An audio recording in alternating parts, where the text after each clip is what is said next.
$1,000. repeated Lawyer Tolman. And here's the money.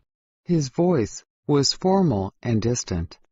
Young Gillian laughed as he touched the small package of money. It's such an awkward amount, he said to the lawyer. With $10,000, you can really have fun. Even $50 are less of a problem. You heard your uncle's will, continued Lawyer Tolman. Did you listen carefully? Remember that you must tell us exactly how you spend the $1,000 as soon as you spend it. It's best that you write a list for us. These were Mr. Gillian's last wishes. Of course I will, said the young man politely. Perhaps I'll need a secretary to help me write the list.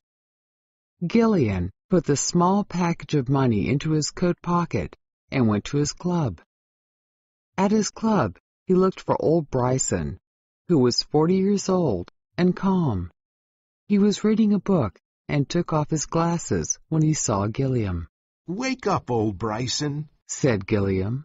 I have a funny story to tell you. Why don't you tell it to someone else? Said old Bryson. You know I hate your stories. This one is better than usual, said Gillian. It's sad and funny. My uncle left me $1,000 in his will. Now what can a man do with $1,000? I thought your uncle was a very rich man with about $500,000, said old Bryson, showing very little interest. He was, said Gillian happily. That's why it's so funny. He left one part of his money to the scientist who will discover a new germ, and the other part to build a hospital that will destroy the germ. Then the butler and the housekeeper got a special ring and $10 each, and I got $1,000. You have plenty of money to spend, said old Bryson. Oh, yes, plenty, said Gillian. My uncle was very generous with me. Are there any other heirs? Asked old Bryson. None, except for Miss Hayden, a ward of my uncle who lived in his house. She's a quiet girl, the daughter of one of his friends. Now, tell me, old Bryson, what can a man do with $1,000? Old Bryson cleaned his glasses and smiled. Gillian knew that when old Bryson smiled, he was going to be very offensive. $1,000 can be a lot of money or very little money, he said. A man can buy a home with it and be very happy. You can buy milk for 100 babies for 3 months and save their lives. It can give an ambitious boy an education. A man can buy a real Corot painting. You can also live well in a New Hampshire town for 2 years. But you, Bobby Gillian, can do only one thing.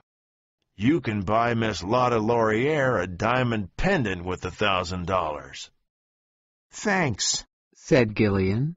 I knew you could solve the problem. Gillian phoned for a taxi. He said to the driver, Please take me to the Columbine Theater. Miss Lotta Laurier was getting ready for her performance. When she saw Gillian, she said, What is it, Bobby? I have a performance in 2 minutes. This won't take 2 minutes. Would you like a little pendant?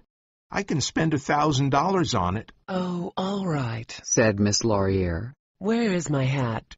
Bobby, did you see the necklace Della Stacy was wearing the other night? It cost $2,200 at Tiffany's.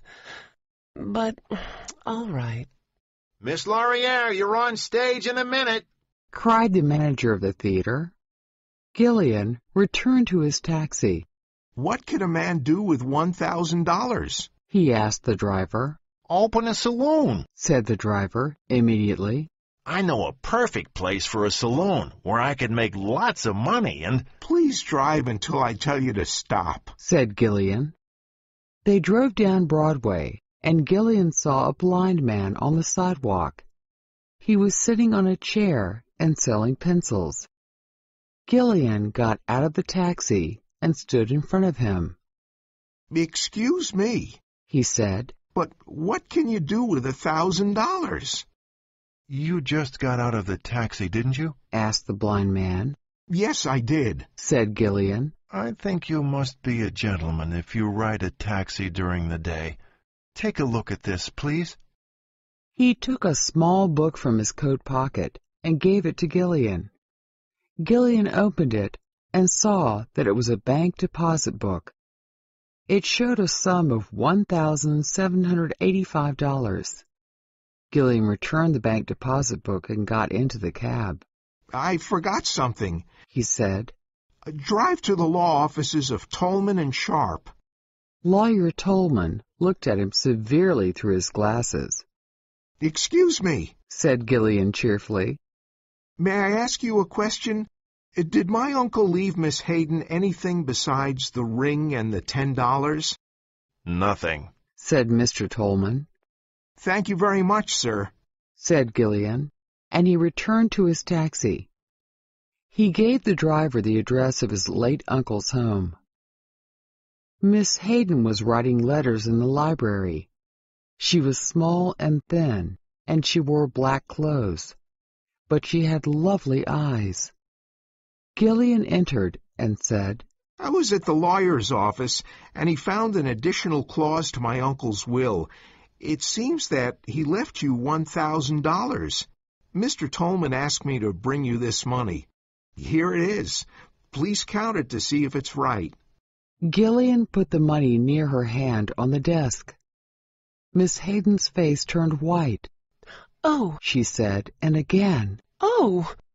Gillian turned and looked out of the window. I think you know that I love you, Gillian said. I am sorry, said Miss Hayden, taking her money. Then there is no hope? Asked Gillian.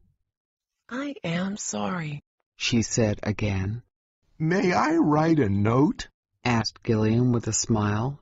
He sat down at the big library table. She gave him some paper and a pen. Gillian wrote, Paid by Robert Gillian. $1,000 to the best and dearest woman in the world, for all the happiness she brings to people. Gillian put his note into an envelope and went away. His taxi stopped again at the law offices of Tolman and Sharp. I spent $1,000, he said happily, and I am here to tell you exactly how I spent them. He threw the white envelope on the lawyer's table. Mr. Tolman did not touch the envelope and went to a door and called his partner, Mr. Sharp. Together, they opened the big safe. They took out a large envelope and slowly opened it. Mr. Gillian, Mr. Tolman said, formally. There is a codicil to your uncle's will. He gave it to us privately. It can be opened only after you spend the $1,000. This is what it says. Dear Robert, spend the $1,000 wisely and carefully, and you will receive $50,000 in bonds. Spend the money carelessly and foolishly, as you did in the past, and the $50,000 in bonds will go to Miriam Hayden, my ward, your uncle, Septimus Gillian. Now, Mr. Sharp and I will examine your note and then decide. Mr. Tolman put out his hand to take the note, but Gillian was quicker. He took it and tore it into little pieces and put them in his pocket. Oh, it's all right, he said, smiling. I don't want to disturb you with this. I lost $1,000 at the horse races. Good day to you, gentlemen.